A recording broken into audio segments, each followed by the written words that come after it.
বসুন্ধরা আবাসিক এলাকায় north south ইউনিভার্সিটিতে কোরআন অবমাননার মতো নেক্কারজনক ঘটনা ঘটায় এক শিক্ষার্থী।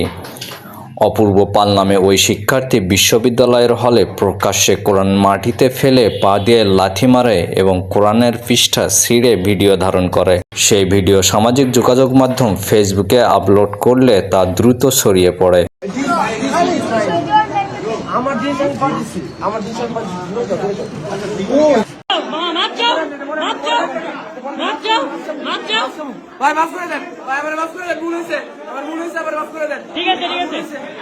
সাম্প্রদায়িক দাঙ্গা সৃষ্টি করতেই ইচ্ছাকৃতভাবে এমন ঘটনা ঘটানো হয়েছে বলে ধারণা করা হচ্ছে এবং শিক্ষার্থী হিন্দু হওয়ায় ঘটনাটি ধামাচাপা দিতে ওই ব্যক্তিকে পাগল বলে দাবি করা হয়।